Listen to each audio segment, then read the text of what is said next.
Jade Cargill, normalement il va être court parce qu'il n'y a pas grand chose à dire. Mais c'est petit dossier pour revenir un peu sur qui c'est, ce qu'elle propose, son bagage. Vous commencez à connaître maintenant ce genre de petites vidéos là où je parle d'une personne. Et c'est très mauvais.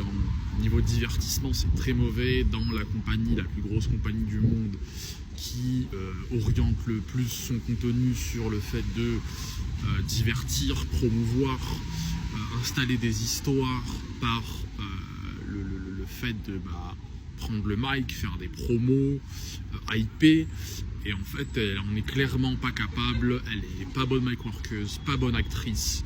Tout dans le look, dans la carrure, elle est très stylée, elle est méga stylée, franchement, moi, physiquement, je kiffe, mais inintéressant à la mort, quoi. Et en fait, typiquement, là,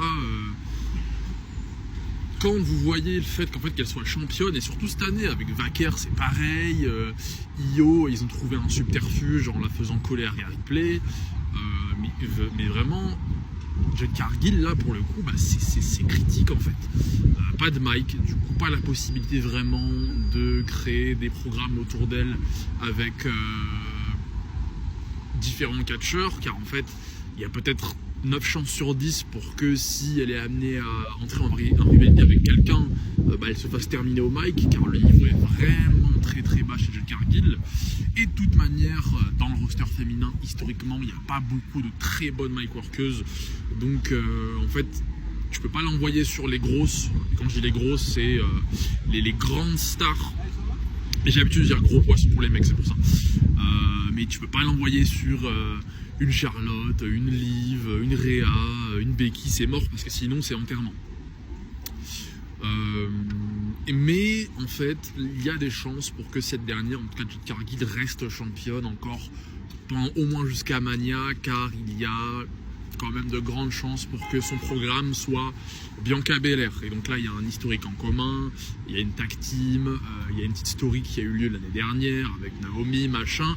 Donc il y aura des choses à dire normalement, elle devrait être capable de s'exprimer, d'avoir quelques petites idées, mais ça repose quand même sur un lien là où en fait quand tu n'as pas la possibilité de t'exprimer face à d'autres catcheuses sans exploiter de liens antérieurs, et en fait ça limite la capacité à créer des programmes autour d'elle, quoi. Car l'envoyer sur qui que ce soit peut être dangereux pour elle niveau crédibilité, machin et tout. Donc Jade Cargill, pas divertissante, très stylée mais pas divertissante. Du coup ça lui enlève du charisme,